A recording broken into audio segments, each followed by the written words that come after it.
எல்லாருக்கும் வணக்கம். இந்திய அரசியல் சாசனம் நம்ம தமிழ்நாட்டில் இருக்கிற எல்லாருக்குமே கொடுத்துருக்கிற உரிமையில் ரொம்ப ரொம்ப முக்கியமானது ஓட்டிங் ரைட், வாக்குரிமை. ஒரு மனுஷன் உயிரோடு இருக்கான்றதுக்கு அடையாளமாக இருக்கிறதுல அவனோட ஓட்டுரிமை ரொம்ப முக்கியம். அதனால தான் voting is not only our right but also our life. ஒரு முக்கியமான விஷயத்தை பற்றி இப்போ நான் உங்ககிட்ட ஷேர் பண்ண போகிறேன். இது நான் ஃபஸ்ட்டு கேள்விப்பட்ட உடனே எனக்கே ரொம்ப ஷாக்கிங்காக தான் இருந்தது. இப்போ நான் பேசிகிட்டு இருக்கிற இந்த நேரத்தில் தமிழ்நாட்டில் இருக்கிற நம்ம யாருக்குமே ஓட்டு போடுற உரிமையே இல்லைன்னு சொன்னால் நம்புவீங்களா? நான் நீங்கள் உட்பட யாருக்குமே அது இல்லை. நான் பயமுறுத்துறேன்னு நினைக்காதீங்க, அதுதான் நிஜமும் கூட. கொஞ்சம் ஏமாந்தால் நம்மளை மாதிரியே இன்னும் லட்சக்கணக்கான பேருக்கும் இதே நிலைமை தான். ஓட்டு போடுற அந்த உரிமையே இல்லாத மாதிரி ஒரு நிலைமை வந்தாலும் வரலாம். இதுக்கு மெயின் ரீசன் அந்த எஸ்ஐஆர், ஸ்பெஷல் இன்டென்சிவ் ரிவிஷன், சிறப்பு தீவிர திருத்தம். இப்போது இந்த எஸ்ஐஆர் நம்ம தமிழ்நாட்டில் எப்படி ஒர்க் ஆக போகுது? கடந்த ஜனவரி மாதம் எடுத்த அந்த கணக்கெடுப்பில் 6,36,00,000 வாக்காளர்கள் நம்ம தமிழ்நாட்டில் இருக்கிறாங்க. ஆனால் அவங்க யாருக்குமே இந்த ஓட்டு போடுற உரிமையே இல்லை.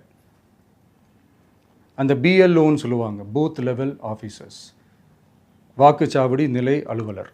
அவங்க தான் வீடு வீடாக போய் அந்த ஃபார்மை கொடுப்பாங்க. அதை நம்ம ஃபில்அப் பண்ணி கொடுக்கணும். அதை தேர்தல் ஆணையம் அதை எடுத்துகிட்டு போய் அதை ஸ்க்ரூட்டினைஸ் பண்ணி அது எல்லாமே கரெக்டாக இருக்கான்னு செக் பண்ணி பார்த்ததுக்கப்புறம் அந்த வாக்காளர் பட்டியலை வெளியிடுவாங்க. அந்த வாக்காளர் பட்டியலில் நம்ம பேர் இருக்கணும், அப்போ தான் நம்மளால் ஓட்டு போட முடியும். அந்த புது பட்டியல் வர்ற வரைக்கும் நம்ம வாக்காளர்களான்றது அது உறுதியே செய்ய முடியாது. இன்கேஸ் அந்த புது பட்டியலில் நம்ம பேர் இல்லைன்னா அது ஒரு தனி ப்ராசஸ், அது ஒரு தனி ஃபார்ம், அது ஒரு தனி கிளைம்ன்ற மாதிரி அது ஒரு வேறு வேலை.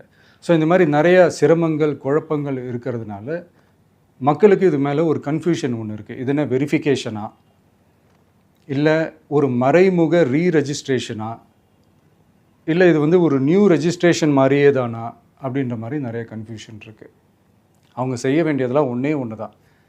இந்த மாதிரி வீடு வீடாக போய் அந்த என்யூமரேஷன் ஃபார்ம் நம்ம ஃபில்அப் பண்ணி கொடுக்கும்போது அதுக்கான அக்னாலேஜ்மெண்ட்டை அந்த பிஎல்ஓ அந்த ஆஃபீஸர்கிட்ட இருந்து நீங்கள் வாங்கிக்கணும். அது ரொம்ப ரொம்ப முக்கியம். இது நான் சொல்கிறது வாக்காளர் பட்டியலில் ஆல்ரெடி உங்கள் பேர் இருக்கிறவங்களுக்கு நான் சொல்கிறேன். இப்போ புது வாக்காளர்கள், ஃபஸ்ட் டைம் ஓட்டர்ஸ், அவங்களுக்கு ஃபார்ம் 6ன்னு ஒன்று இருக்குது. அதை நீங்கள் ஃபில்அப் பண்ணி நீங்கள் உங்கள் ஏரியாவில் இருக்கிற சம்மந்தப்பட்ட அந்த உங்கள் அலுவலகத்தில் நீங்கள் டைரெக்டாகவும் சப்மிட் பண்ணலாம், இல்லை நீங்கள் ஆன்லைன்லேயும் சப்மிட் பண்ணலாம். அப்படி ஆன்லைனில் நீங்கள் சப்மிட் பண்ணிங்கன்னா அதுக்கான ஸ்க்ரீன்ஷாட்டை எடுத்து வச்சுக்கோங்க. ஃபோனில் மெசேஜ் வரும், அதை சேவ் பண்ணி வச்சுக்கோங்க. அப்ராடில் இருக்கிறவங்க கூட அந்த எஸ்ஐஆர் ஃபார்மை டவுன்லோட் பண்ணி நீங்கள் அதை ஃபில்அப் பண்ணி சப்மிட் பண்ணலாம். அதுக்கான அக்னாலேஜ்மெண்ட்டை வாங்கி வச்சுக்கோங்க. ரொம்ப முக்கியமாக உங்களோட பிஎல்ஓ அந்த ஆஃபீஸர் யாருன்னு தெரிஞ்சு வச்சுக்கோங்க.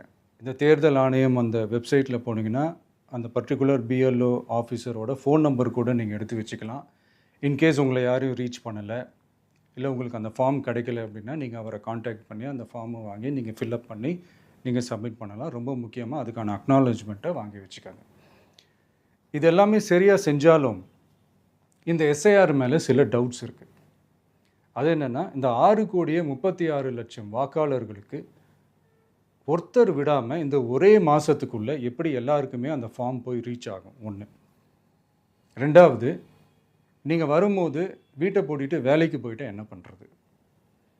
இப்போ நீங்கள் வருவீங்கன்றதுக்காக வேலையெல்லாம் விட்டுட்டு வீட்டுக்குள்ளேயே உட்காந்துட்ருக்கணுமா?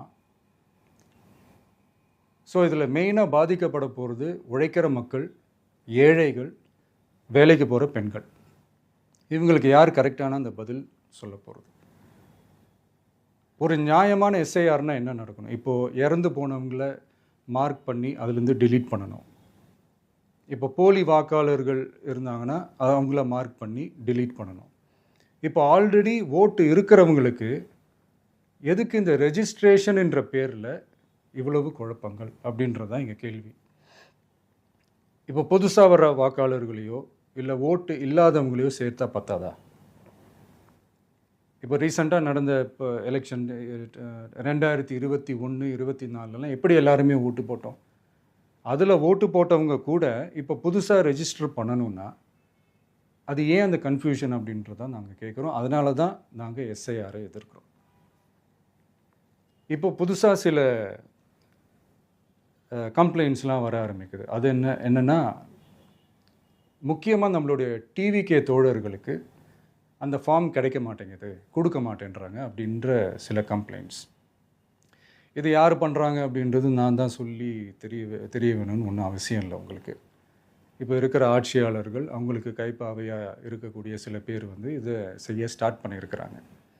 அதனால் மைடியர் வர்ச்சுவல் வாரியர்ஸ், இதை வந்து சாதாரணமாக எடுத்துக்காதீங்க. இது எல்லாருக்குமே அந்த ஃபார்ம் போய் ரீச் ஆகணும். இதில் ரொம்ப உறுதியாக இருங்க. அதையும் மீறி உங்களுக்கு அந்த ஃபார்ம் கிடைக்கலன்னா இருக்கவே இருக்கும் ஆன்லைன். தேர்தல் ஆணையம் அந்த வெப்சைட்டில் போய் அந்த ஃபார்மை டவுன்லோட் பண்ணி நீங்கள் ஃபில்அப் பண்ணி சப்மிட் பண்ணலாம். உங்கள் வீட்டில் இருக்கிறவங்களுக்கு நீங்கள் செஞ்சு கொடுங்க, பக்கத்து வீட்டில் இருக்கிறவங்களுக்கு செஞ்சு கொடுங்க, தெரிஞ்சவங்களுக்கு, தெரியாதவங்களுக்கு, பழகினவங்களுக்கு, பழகாதவங்களுக்கு எல்லாருக்குமே நீங்கள் தயவு செஞ்சு கொடுங்க. அண்ட் ரொம்ப முக்கியமாக நம்ம ஜென்சி கிட்ஸ், நம்ம ஃபஸ்ட் டைம் ஓட்டர்ஸ், நம்ம புது வாக்காளர்கள், நம்ம நண்பா நண்பிகள், அவங்க ரொம்ப கேர்ஃபுல்லாக இருக்கணும். நான் ஆல்ரெடி சொன்ன மாதிரி உங்களுக்கான ஃபார்ம், அந்த ஃபார்ம் நம்பர் 6, அதை கரெக்டான டீட்டெயில்ஸோட கரெக்டான உங்கள் டாக்குமெண்ட்ஸை வச்சு அதை சப்மிட் பண்ணுங்கள். ஏன்னா வரப்போகிற தேர்தலில் நீங்கள் தான், அந்த ஜென்சி வாக்காளர்கள் தான் மிக முக்கியமான ஒரு ஃபோர்ஸ் அப்படின்றது எல்லாருக்குமே தெரிஞ்ச ஒரு விஷயம். அதனால் உங்களை டிஸ்டர்ப் பண்ணுறதுக்கு, உங்கள் பேரை அதில் இன்க்ளூட் பண்ணாமல் செய்கிறதுக்கு என்னென்ன வேலைகள் செய்யணுமோ, என்னென்ன தில்லுமுள்ளு வேலைகள் செய்யணுமோ எல்லாமே அவங்க செய்வாங்க. இது நமக்கு எல்லா திசையிலையும் எல்லா பிரச்சனைகள் கொடுத்துட்டு தானே இருக்கிறாங்க. அது டிஃபால்ட்டாக நடந்துட்டு தான் இருக்கும், அது ஒன்றும் பண்ண முடியாது. ஸோ அந்த மாதிரி ஓட்டு போடுற விஷயத்துலேயும் அவங்க என்ன உத்தரமராக மாறவா போகிறாங்க? இப்போ நான் சில மீட்டிங்ஸ்லலாம் ரிப்பீட்டடாக ஒரு விஷயம் நான் சொல்கிறேன்ல, 2 பேருக்கு நடுவில் தான் போட்டி அப்படின்ட்டு. அது மேடைக்கு மேடை அவங்க அதை ப்ரூவ் பண்ணிகிட்டு இருக்கிறாங்க.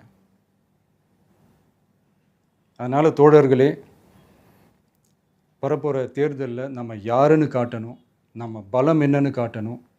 அதுக்காக அந்த பலமான, அந்த பவர்ஃபுல்லான ஆயுதத்தை நம்ம கையில் எடுக்கணும். அந்த ஆயுதம் வேறு எதுவுமே இல்லை, ஓட்டு, வாக்கு, ஜனநாயகம். அது இருந்தால் தான் நம்ம அந்த வெற்றியை நோக்கியே நம்மளால் பயணிக்க முடியும். தமிழ்நாடே அந்த வாக்குச்சாவடி முன்னாடி திரண்டு நிற்கணும்.